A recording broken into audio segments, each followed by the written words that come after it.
Hey. Good afternoon, everyone. Thank you so much for joining. We're just going to give it a couple minutes before we get started to leave time for people to log in.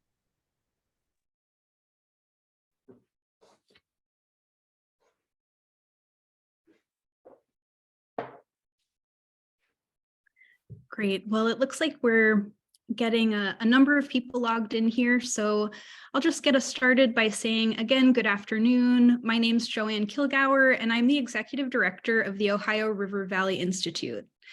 I'd like to just cover a couple of technical notes at the top of the webinar here.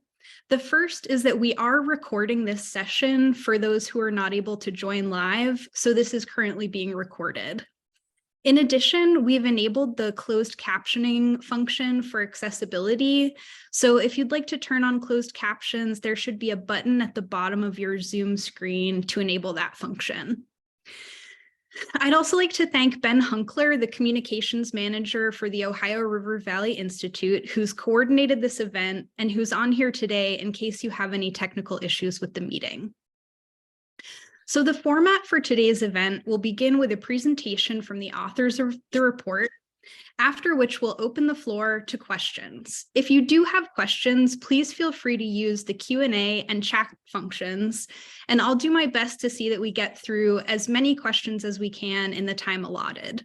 If there are questions we don't have time to address during the event, we'll be sure to follow up with you directly. So again, I'd like to thank you all for joining today as we release our newest report, Green Steel in the Ohio River Valley. The timing is right for the rebirth of a clean, green steel industry. We're pleased to be joined today by the report's authors, Dr. Jacqueline Ebner, Kathy Hipple, Nick Messenger, and Irina Spector. Dr. Ebner is currently a professor in Bard College's MBA in Sustainability program and holds a BS in Mechanical Engineering from SUNY Buffalo, an MBA from the University of Rochester, and a PhD in Sustainability from the Rochester Institute of Technology. Dr. Ebner is the founder of Elucidative LLC, which is a consultancy specializing in sustainable business models, circular supply chains, life cycle assessment, and design for sustainability. Kathy Hipple is a research fellow with Orvie and a former finance professor at Bard College's MBA in Sustainability. She spent many years on Wall Street with Merrill Lynch and then founded and led a local search firm.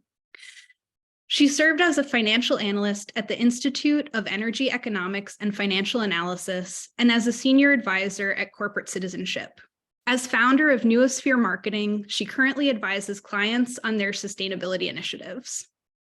Nick Messenger is a senior researcher at Orvie, focusing on applying data science and economic modeling to local economic development policy, energy economics, and clean energy transition issues. Nick is a PhD candidate in agricultural, environmental, and development economics at The Ohio State University, where he also earned his master's in the field. And Irina Spector holds an MBA in sustainability from Bard College and is the founder of Common Practice Sustainability Advisors Consultancy. She advises clients on climate change mitigation, waste reduction, sustainable business models, and circularity. I'd like to thank you all so much for your work on this report and for joining us today. And Kathy, I'll now hand things over to you to begin our discussion of this new report. Thank you, Joanne, and thank you to all of the participants. I understand approximately 80 or 90 people signed up, which is fantastic, and it illustrates the great interest there is in this topic of what we're calling either truly fossil-free green steel making. I'm here to present a bit of the overview and the past. As you all know, Pennsylvania was ground zero for, and especially the Pittsburgh area. They have led the world in steel manufacturing. And it's really played an outsized role in the history of Pennsylvania, particularly the Pittsburgh and the Ohio River Valley. At its height, Pittsburgh produced 60% of the nation's steel and 95% of its steel rails. I'm sure you've all heard of US Steel. It was formed when Andrew Carnegie's steel company was sold to JP Morgan in 1901. And that at that time became the largest company in the world. And it was the first billion-dollar company. Throughout history, domestic steel workers have been the highest paid industrial workers in the country, and they've earned throughout history until about the 1980s, a very comfortable middle-class salary. Many of them selected golf as their hobby. Why so much was Pennsylvania ground zero in the late 1800s? It was a combination of geography, geology, and this incredible entrepreneurial spirit, primarily signified by Andrew Carnegie, but certainly there were others as well. So there was an abundance of coal, and there was a nice supply chain, which we'll see is still in existence today, from iron ore that was shipped through 3 Great Lakes to Pennsylvania's first steel mills. We also have an abundance of fresh water. 3 rivers provided water used in the steel mills and were very important to transport some of the earliest finished goods. We, of course, have heard of the entrepreneurial efforts of Andrew Carnegie, and he was just one that was very instrumental in the steel and railroad industries that really helped fuel the Industrial Revolution in the United States. You can see, for those who have studied any kind of technical revolution, the steel industry throughout history, starting with the Bessemer, moving to the open hearth, the basic oxygen process, and the electric arc furnace, has moved through time and become increasingly complex. Our study focuses on primary steel, which is using the basic oxygen process and the electric arc furnace to produce primary, or what's often called virgin steel, rather than using scrap metal. And we'll get into some of the differences as we go through this webinar.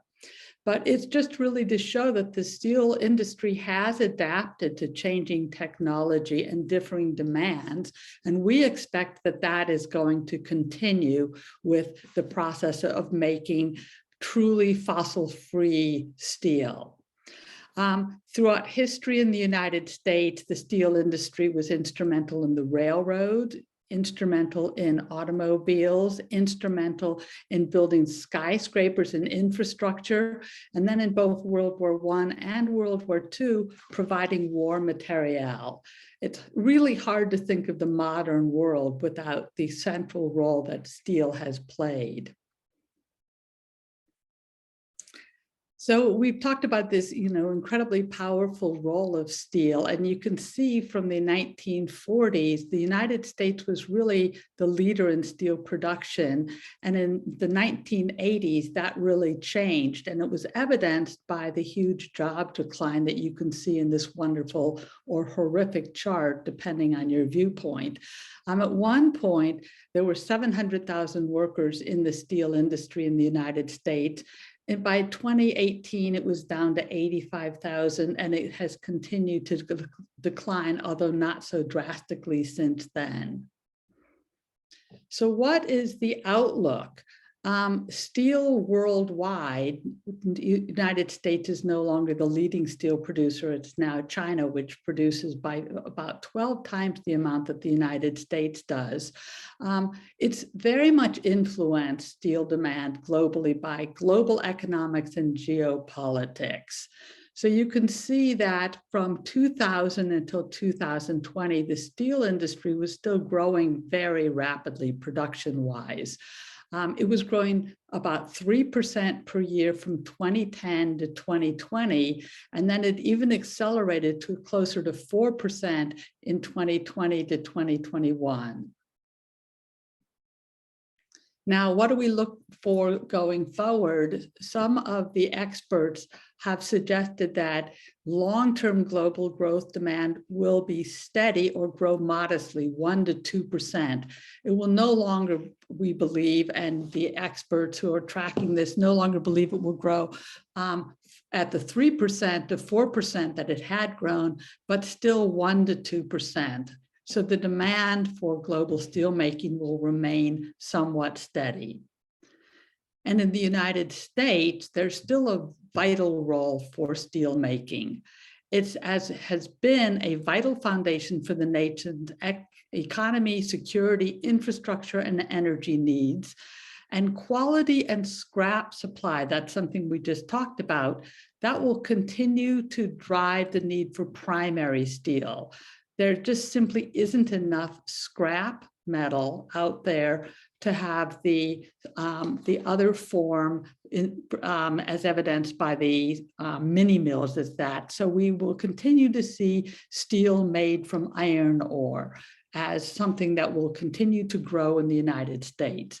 So it's expected to remain constant as a percentage of total US steel production through 2040. So I'll turn this over to my colleague, Nick, at this point, who can talk specifically about steelmaking in the Mon Valley. Yeah, thanks, Kathy. So, I'm, as Joanne shared, I'm at Ohio State, so I'm in Ohio. And when we think about Allegheny County, Pittsburgh, right?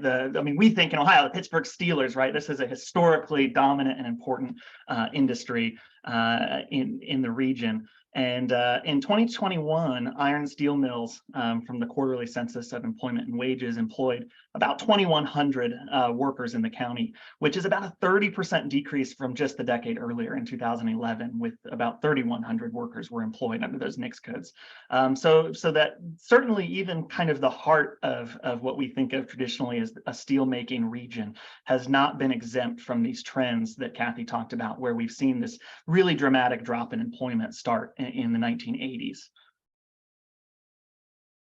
And so when we think about, well, what's driving this chart from like an economic kind of trends and outside pressures, there's really three core reasons that we can think about. One is that there have been shifted supply chains overseas, intermediaries. We've had decreased domestic demand. We've had lower prices and harder competition. That's certainly made it more difficult for domestic manufacturers here in the United States. Along with that offshoring, when we think about Pennsylvania, we can think about competition within the United States.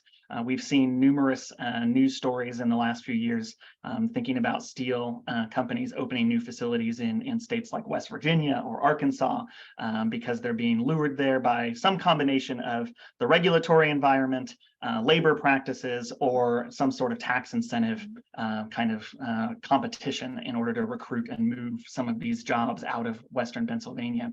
And then one of the big reasons for that decline that Kathy showed starting in the 80s that continues and is expected to continue is the increasing productivity of the entire operation from automation and technological advancement. I think we have a graph in here, maybe on the next slide, that will show that there, and if not, it's in the report, where we're actually making more steel with fewer and fewer workers.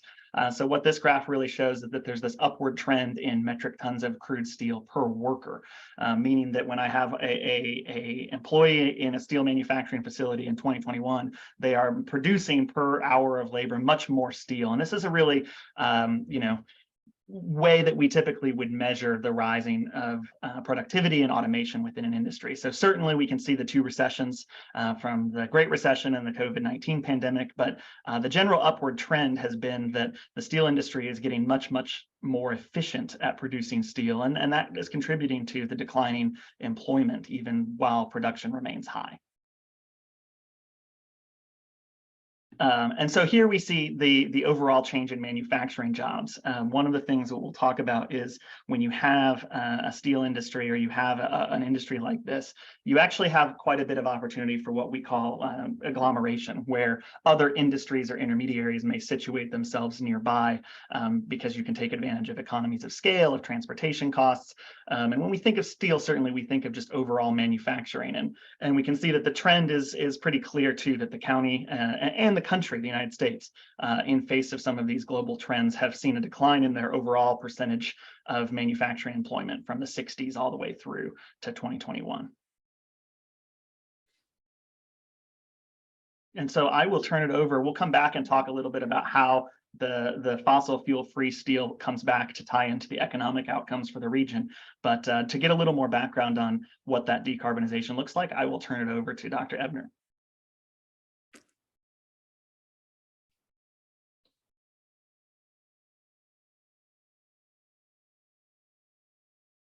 Oh, I think you're still muted.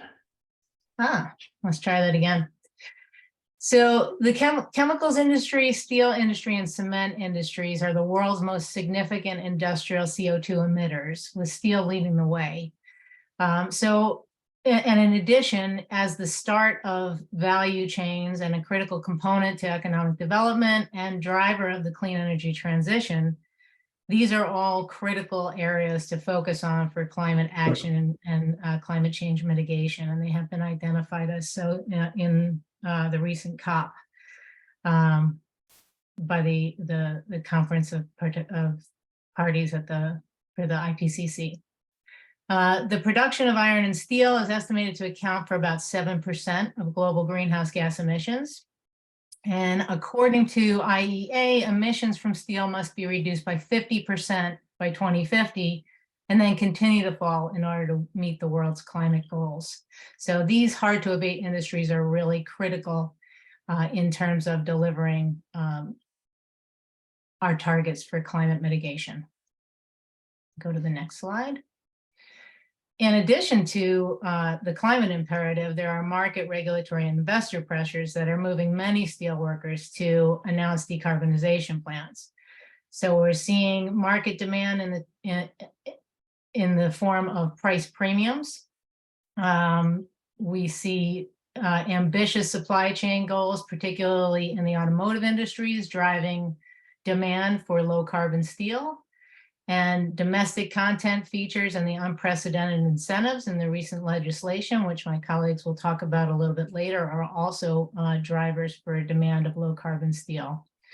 On the regulatory side, carbon reduction targets and rising CO2 emission prices, particularly in the European Union, are major drivers of demand for low carbon steel.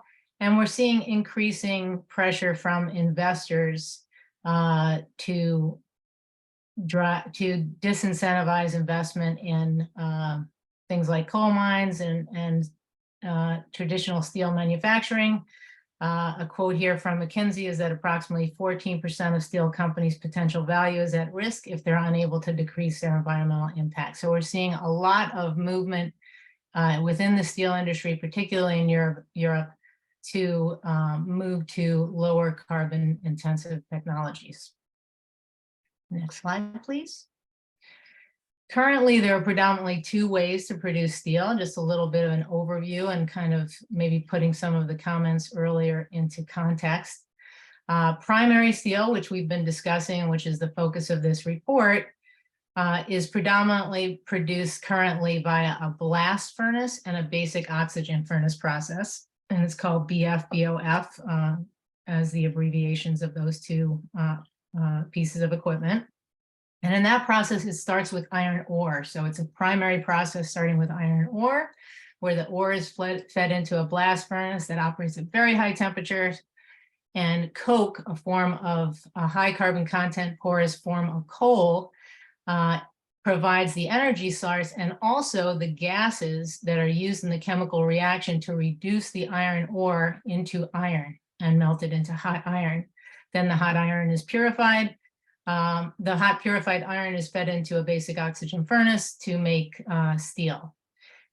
This results in a pretty high carbon footprint for the basic oxygen furnace BF-BOF process of about 2.2 tons of carbon dioxide per ton of steel produced. There's also secondary steel production, and this uses predominantly scrap steel, and the secondary steel or the scrap steel is melted in an electric arc furnace using electricity. Now, this requires much less electricity, has a much lower footprint, about 75% lower carbon footprint. And with renewable electricity, it has a pathway to near zero emissions. However, as Kathy mentioned earlier, there are limitations to how far we can take this technology. The US already leads in terms of secondary steel production. with close to 70% of our production coming from secondary steel.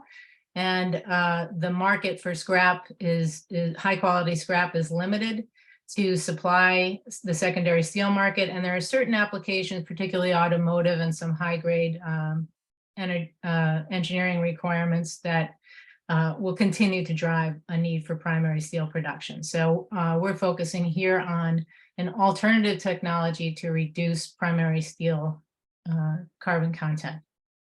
Next slide, please. So as I said, primary steel via the traditional BF-BOF process is very energy intensive, and it uses coal as the energy source and to provide the gases for reducing the iron. So there is some potential and activity to reduce the emissions via energy efficiency improvements or fuel switching. But really, we're only going to see at most a 30% reduction there, down to maybe 1.6 tons of CO2 per ton steel. That's really not enough to achieve the goals that we need or to qualify in any way as a low carbon steel. The blast furnace part, the iron making process, where the iron ore is reduced to iron, accounts for about 70% of the greenhouse gas emissions of the overall process. So if we can find another way, rather than using a carbon or a fossil source as that reducing agent, we can greatly reduce the carbon footprint of the process. And the technology with the highest potential currently to deliver zero emission primary steel is fossil-free steel produced via hydrogen DRI. So what is hydrogen DRI? Next slide, please. So in the DRI process, which has been around since about 1969, and there are millions of tons of steel that are produced by a DRI process currently, hydrogen can provide a carbon-free source of fuel, as well as the reducing agent to transform the iron oxide ore into iron. If we use green hydrogen and purely hydrogen, then if it's generated entirely from renewable energy, and we have a renewable powered electric arc furnace to melt the direct reduced iron into crude steel, then our result is fossil fuel-free steel. And it has near zero carbon emissions. In fact, about a year ago, the first fossil fuel-free steel was delivered in Sweden with a near zero, is in the single digits carbon footprint compared to the 2 tons per ton of steel by the traditional blast furnace basic oxygen furnace process. Here's just a simplified version of the H2-based reduction of iron ore process. So we have iron ore coming in, it combines with hydrogen, and instead of combining with carbon monoxide or the carbon in the coal to produce carbon dioxide, we get simply water. So the hydrogen oxidizes and creates water vapor. Next slide, please. I think I'll turn it over at this point back to Nick to go over the impact of a transition to fossil fuel-free steel. Awesome. Yeah, thank you. So one of the core challenges in any type of report like this is actually projecting out what the jobs look like. And if you pay attention to local economic development anywhere in the country, right, this is like everybody's #1 question is, how many jobs will it create, or what will it do to employment, and which translates into wages and income and quality of life for residents in the region. And it's a really difficult thing to do. I think anybody who kind of pretends that they can forecast the future 100% accurately, right, is not being very honest with themselves or with their audience. So I'm going to walk through what we try to do here, which is really to take a first high-level pass at what some of the trends look like in the region, and what we think based on other projects, which this is an emerging kind of thing, right? This idea of fossil fuel-free steel and decarbonizing industrial processes. And so really in this red column, what you have is just the current state of affairs, where we're basing this on actual employment numbers and direct jobs. And we're looking at, okay, how many jobs are in the region and how many of them are directly connected to the blast furnace process, to coking, to mining, these inputs of traditional steel making. And so you'll see that estimated current regional jobs is 1,070. And then there's this line that says estimated current indirect and induced regional jobs, 1,605. How we get that number is we account for what we call the local economic multiplier. So we know that every job you create and every source of income in a local, county or region, that money gets respent.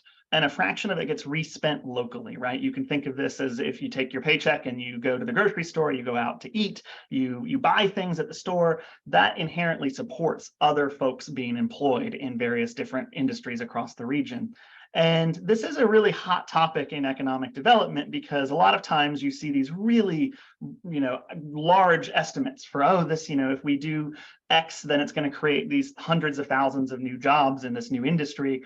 And this multiplier, it's scientific, but it's still a little bit of an art. You have to make some educated and reasonable assumptions. And so what we do here in this chart is we actually apply a very conservative multiplier that is not based on modeling assumptions, but is actually based on empirical evidence from observed data. So there's a lot of research out there.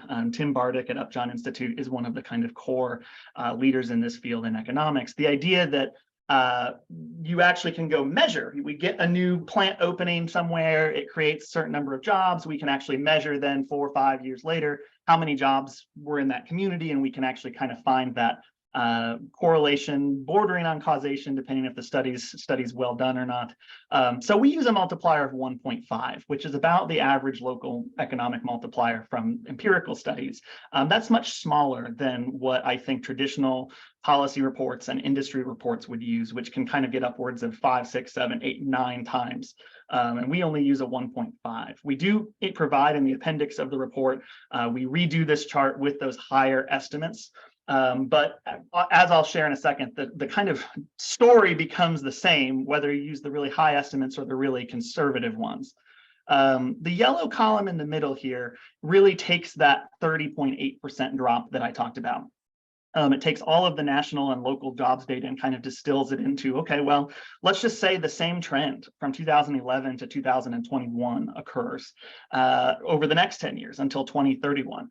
And so this kind of paints a picture, not necessarily of what we're predicting, but this just says, hey, if the exact same trend continues that we saw in the last decade, this is where we would be sitting at as a region in 10 years. And maybe it's a little bit higher, maybe it's a little bit lower. There's a lot of unpredictability in the next decade, I think, but this is a pretty comfortable ballpark of what we think the direct jobs, that 743, and then their kind of associated support of induced and indirect jobs in the local economy. And then this third column in green really shows this fossil fuel free process and what we think that would bring to the region. And as you can see that this number starts to get a little bit better even than the present situation. If you start factoring in the actual jobs created by not just the direct steelmaking process, but by the hydrogen production at the electrolyzer and by the support for the renewable energy operation, the wind and solar installations, you can actually start seeing that not only is the fossil fuel free steel a pathway to support steel industry jobs, but it's actually a pathway to grow jobs in the industry over the next decade, as opposed to potentially continuing to lose jobs to some degree, between that 2675 number where we are now and that 1858 number where we hypothetically would be if the same trend continues over the decade. A chance to really be up, we projected out at 3820. And again, to arrive at these estimates for the wind and solar and hydrogen, we relied on a couple different methodologies, but really we looked at comparable projects around the planet and around other countries and other places that had moved towards this kind of hydrogen electrolysis. We also used what's called the JEDI model, which is a model that's actually put out to think about the wind and solar impact. So that's how we estimated the wind and solar direct jobs to support the solar installations. And we scaled everything based on, I believe, 2 megatons, right, Dr. Ebner? And so this is kind of a snapshot of what a 2 megaton 2 million. 2 million, sorry, 2 million, yeah, megaton facility would look like on the jobs impact in the region, and being fairly conservative. One thing we want to point out is that if you use the larger multipliers, so maybe you disagree and say, well, let's use the multiplier that other reports would have used. What actually happens is that yellow number gets a lot less robust as well, because as you lose steelmaking jobs, if you multiply each lost job by the multiplier, you actually end up with more lost regional jobs. And then on the green side, you actually get larger. And so the gap between the yellow scenario and the green scenario actually widens if you apply a larger multiplier, which you can probably get to a point in that scenario where maybe it's not as realistic. So we felt like in this case, the empirical evidence was pretty clear that there's a pretty reasonable ballpark to find ourselves in here for our jobs estimates. I think the next slide will kind of show this trend that we use to get to the yellow scenario, right? And you can kind of see over the decade where it's actually gone in the county, in Allegheny County. And so that red dotted line is really that kind of average loss. And you can see that between 16 and 20, it kind of went up, and then 20 down into 21 and 22, it's declined again. And the beginning part of the decade, it was kind of declining. And so it's not going to be a linear path, but we feel pretty confident in saying, well, let's compare out to what happens if that red line continues, that average trend continues. And so here's just a different visualization of those two potential endpoints, that 3820 under the fossil fuel free pathway, and that 1858 kind of total regional direct and indirect jobs that could, if that red line from the previous slide kind of continued on down in the trend. One thing I really want to point out here is that this is not intended to be read as, oh, let me look at 2027 and say, oh, so these folks in their report are predicting that in 2027 there'll be over 3,000 jobs if we go on this pathway. I think it's easy to look at these two dotted lines and imagine that each one kind of has a fluctuating line that goes underneath it, right? We're thinking about this average growth path, but really the spikes and the peaks and valleys of how you get from point A to either of these point Bs depends on the speed and the magnitude of the investment. And so if you actually kind of act on this, if this is acted on really quickly and large renewable build outs happen and all of this stuff, then you could actually see a lot more aggressive kind of front loading of that timeline. So just a note there that this is really more meant to demonstrate that there are two endpoints here and a lot of room between them, but what path the region takes to get to these endpoints, I think, is going to be highly dependent on not only local policymaking, state policymaking and investment, private investment, but also kind of national regulatory landscape and investment, which we'll chat about here in a second as well. And so I will turn it back over for a discussion of why this region is primed for this transition and to take advantage of this economic opportunity. Thank you, Nick. So I will cover why the region is perfect for transitioning to fossil fuel-free steel. But first, I want to touch on what Jackie mentioned before. Several federal legislations which were passed in the past 2-3 years, which include Infrastructure Investment and Jobs Act, which was passed in 2021, CHIPS and Science Act of 2022, and the very recent one, IRA, Inflation Reduction Act. These three acts will support domestic green steel industry development and also industries requiring the steel. So domestic content specifically in IRA includes investment tax credits and production tax credits and also EV credits and manufacturing support, which will serve as the the driver for transitioning of the steel industry to fossil fuel-free steel industry.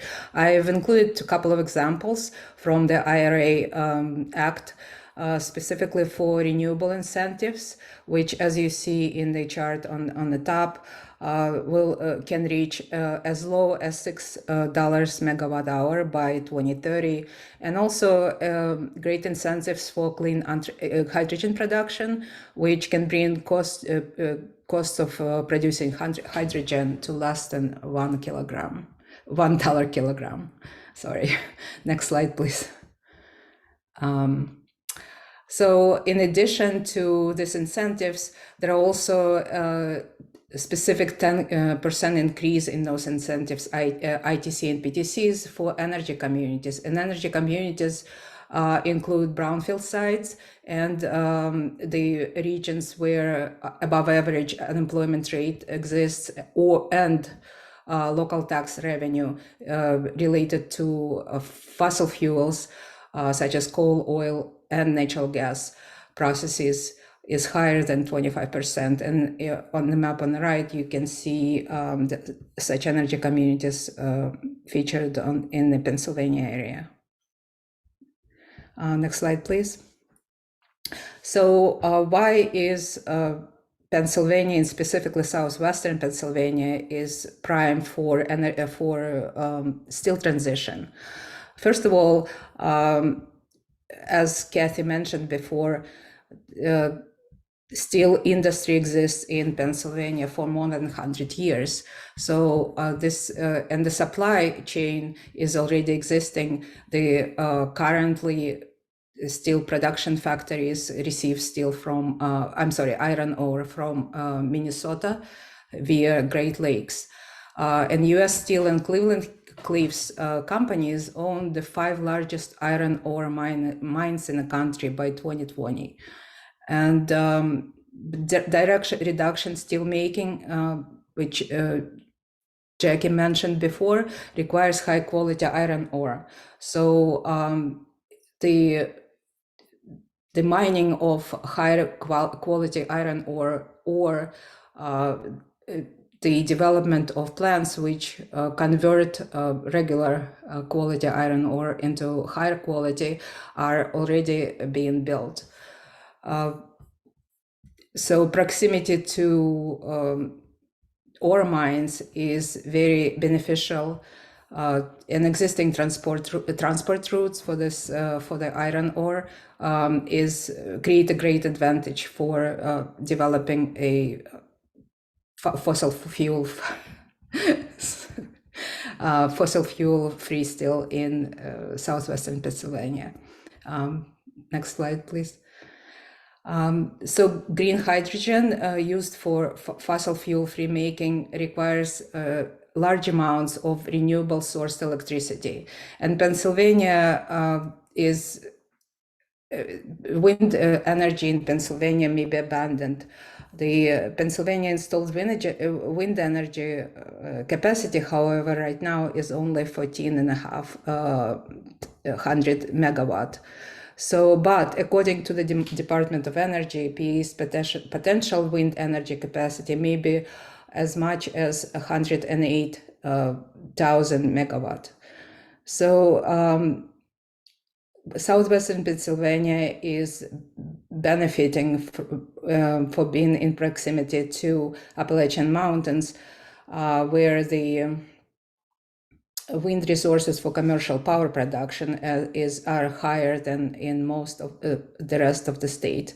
So southwestern Pennsylvania potential capacity is 2,260 megawatt, which is, and as we talked before, 2 megaton of fossil fuel free steel will require 1,100 megawatt hour power. So plenty of wind power can support this amount of fossil fuel free steel. Next slide, please.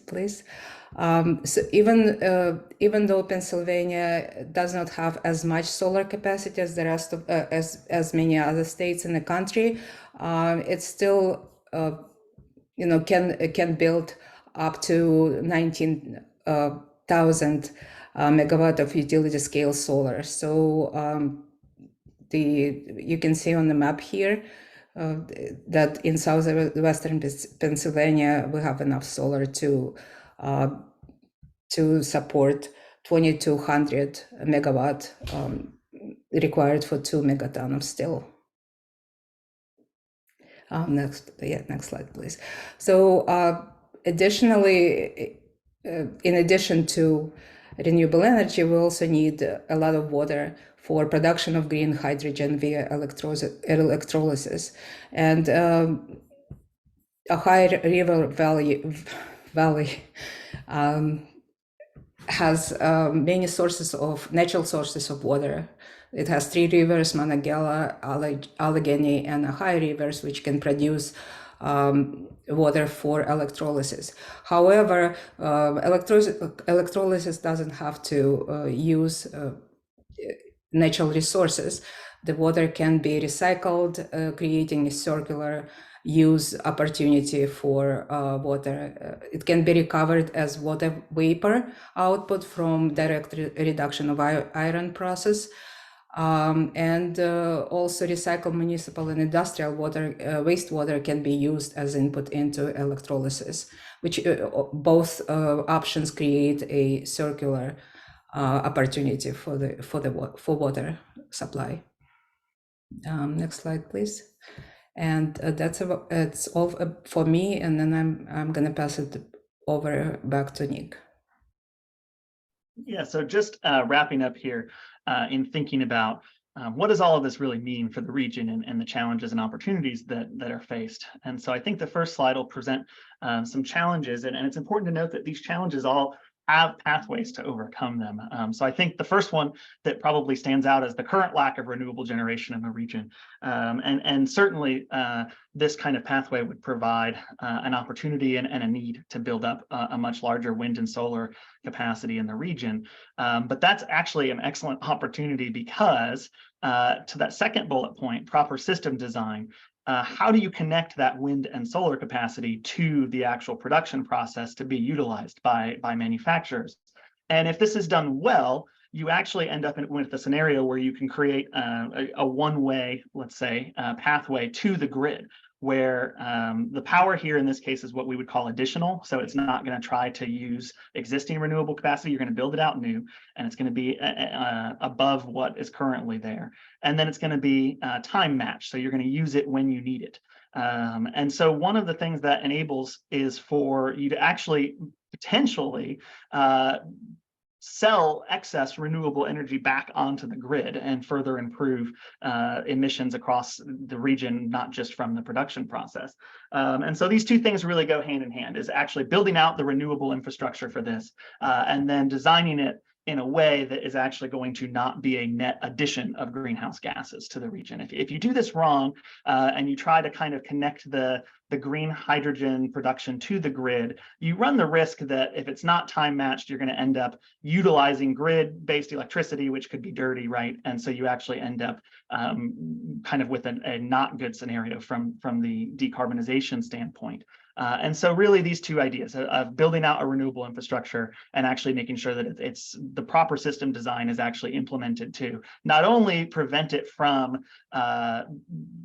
functioning in a way that potentially loses some of the benefits and the tax treatment because it's actually emitting when a big driver for doing this could also be the tax savings from going to a green system, but also enables you to actually sell back to the grid renewable energy. The other two bullet points I think are also really important to mention. One is that hydrogen infrastructure is still emerging. So certainly transporting hydrogen, storing hydrogen produced at the electrolyzer. That's kind of a national, international area that there's a ton of advancement on. It feels like we're reading something new about hydrogen in the news every day.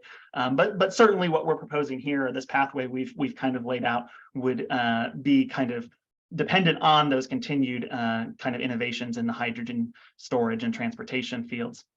And then you might look at this and say, well, yeah, certainly this is a big investment. I think there was a question in the chat about, would you envision this as just switching the power source for current production, or would you envision this as something entirely new? I think the idea here is that this would require a large scale investment to switch from our traditional blast furnace to the DRI-EAF kind of hydrogen and green hydrogen. But one thing to keep in mind is that you could time this with the decision-making process for investments that companies are going to already make anyway. The thing about it is that when you have traditional steel manufacturing facilities, they require upkeep and maintenance. I think every 10 to 15 years or so, depending on what exact piece of equipment you're talking about. And so there's going to be large scale investment anyway, is I think one of the things we're really thinking about. And so if you can do the large scale investment to just keep business as usual, but that's going to lead to this declining job scenario, or you can make large scale investment that's going to actually transition to DRI-EAF and this broader fossil fuel free pathway, there's a lot more benefits in our standpoint and thinking about the fossil fuel free pathway.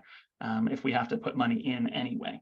And so that kind of leads us to the opportunities, which are really kind of, I'm just going to hit them real fast because we've talked about them.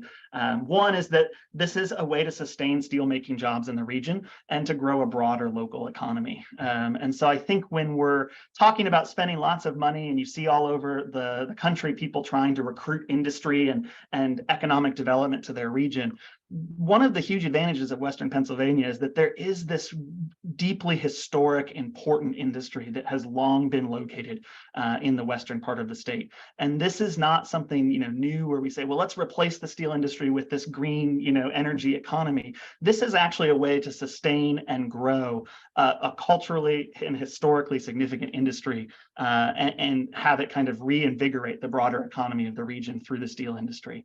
I think second, we talk a little bit in economics about this idea of first mover advantage. There's a lot of money on the table for investments in renewable energy and in decarbonization, and regions that are able to kind of mobilize and put all of the arrows pointing in the same direction to take advantage of these. The first ones to be able to do it are going to get an advantage that is probably going to prove to be insurmountable over the long run, right? This is kind of the way economic development plays out. When a new or kind of cutting edge thing develops, the first area or first part of the country or the planet that really gets sinks its teeth into it is able to kind of build its reputation and build its infrastructure up before anyone else. And that gives them a tremendous economic and scale advantage over the long run.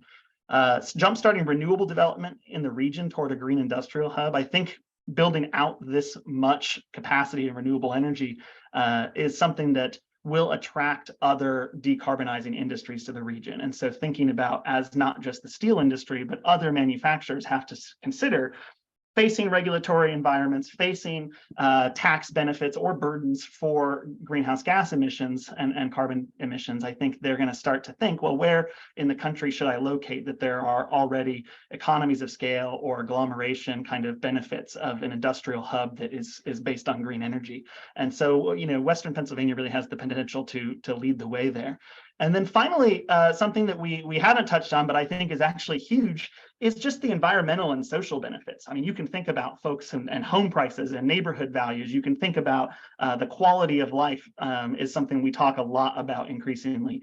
And so when you think about attracting residents, attracting folks and families to the region to grow the region, not just economically, but its population, having the decarbonization, reducing pollution, bringing the social benefits of that are something that's really difficult to measure, but we know that folks value that increasingly when they are making location decisions. And so not just making the area and the region an attractive place to manufacture and do business, but an attractive place to live and live for a long time. And so that's a benefit that we definitely foresee this bringing about. And so I think that's our last slide as we've run through the run here. So I will turn it back over, I guess, Joanne, to you to talk through and maybe take some questions. Great, thank you. And I know that we didn't end up having a ton of time to address everyone's questions. So I just want to let you all know that I have recorded all the questions. And if we don't have a chance to answer live, we will get back to you. So starting with the first question here, this may be for a combination of Nick and Jackie. There's a question on the jobs slide about the kind of jobs that are defined under coking and whether those are typically represented by a union like the United Steelworkers. And just in general, if there's an example of a coking job, that would be helpful. I can try and take that a little bit. So to be honest, I'm not exactly familiar with the union presence at Mon Valley Works, but Clarion Coke Works is part of Mon Valley Works. So I would assume that, you know, it services all of the iron and steel workers in that process. So, you know, generally USW has a pretty broad membership, but I guess I'm not sure specifically at in the region which shops are completely union, but a coking job would be like an example at the Clarion Coke Works. So it's taking coal, cooking it in a very large oven with a low amount of oxygen, and then feeding it directly into the next process in the blast furnace at Edgar Thomson. Thank you. And then this question is from Amanda Woodrum. Do you see new green steel companies starting up, an expansion of the existing industry, and or just swapping out energy use for existing production? I think I could take that one too. So, you know, I think that figure that Kathy showed early on in the presentation, where we saw the steel industry going through many different transformations from the Bessemer process through to the electric arc furnace. So it is a pretty significant switch in terms of technology. It's not an easy retrofit. It's probably requires building new facilities, and certainly, you know, the electrolyzer capability to make the hydrogen is a new investment, and the renewables are new investments.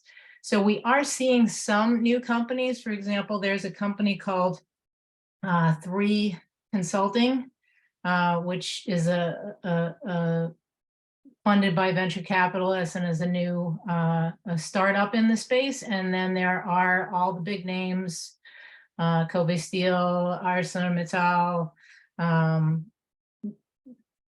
you know, Nippon Steel, Volstrep, and so there are a lot of the traditional steel manufacturers are well positioned, obviously, to make this transition. And DRI, as I said, is something that many of them have done in the past with a natural gas process. So transitioning to a full hydrogen process is you know a next step in that evolution. So I think that there's definitely a lot of action among the steel companies, but there are some new entrants because it is a disruption in the market, and it is certainly broader than just you know, swapping out the energy. It's completely different. You know, it's a different shaft furnace instead of a blast furnace, so there's some different equipment investments that are required. But the skills, I would think, are very transferable from the steel worker to steel worker. Thank you. And then there are 2 questions from John Hurdle that I think are related. The first is, what do you mean by a large investment to nurture DRI-EAF? And where would the large investment come from? Would that be the federal government or another source? I can try to say that it's a little bit beyond the scope of this report to really analyze the amount of investment. And because the field is relatively new, we don't have, even when countries such as Australia have commissioned such studies, they've talked about the big advantages of making the investment and the potential returns and how high the returns are, but they haven't, potentially are, but they haven't necessarily put a figure on it. So we don't yet have it. And I don't know that we have a sense of who would pay if this is a big federal initiative beyond what has been contained in the bipartisan infrastructure or the IRA or the CHIPS and Science Act, beyond those, implicit subsidies for this, or if it would also be the private companies such as US Steel and Cleveland Cliffs, or some combination. We are not really suggesting who should pay, except that there is this incredible opportunity and this legacy, as we discussed in the opportunities, as Nick made mention, that this area is really ripe for this. So again, we can't put a figure on, and we don't know where the money's coming from. We're saying that's for another report and for finer thinkers. Thanks, Kathy.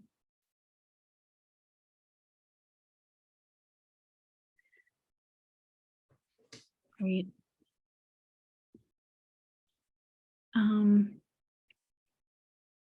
Okay, so we also have a question about some of the data assumptions that went into the report. So the first is how much hydrogen would be needed to do sufficient DRI at the modeled scale and the kilowatt hours required per kilogram of hydrogen. Those assumptions are included in table 2 of the appendix of the report. So just for the sake of our time here today, we'll be happy to provide that as a follow-up, but all of those assumptions are included in the report.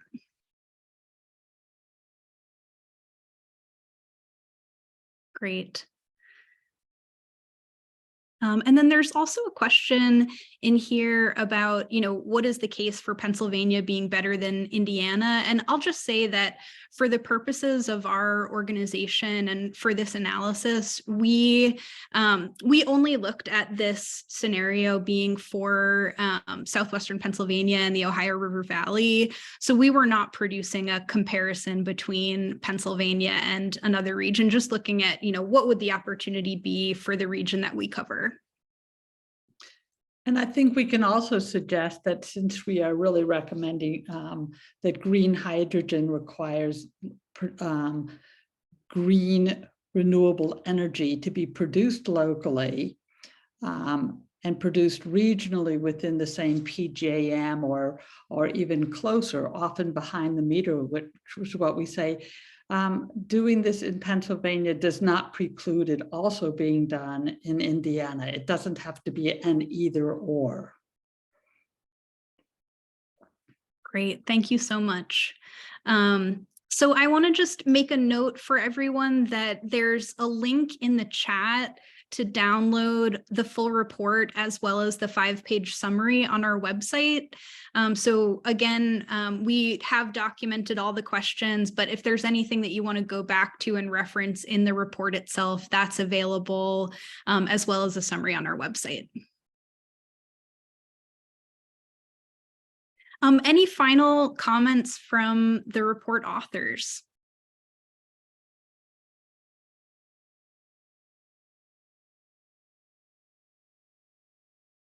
No, I think just thanks for everyone for attending and giving us a chance to kind of share some of the work we've been doing. I think it's a super exciting transition opportunity and field. And I'm sure, as we kind of all noted, the technology will keep evolving, and more stories are popping up every day on the front page of major outlets talking about what this future looks like. And so hopefully, we'll continue to do work in this space, and that this information was valuable to everyone who tuned in.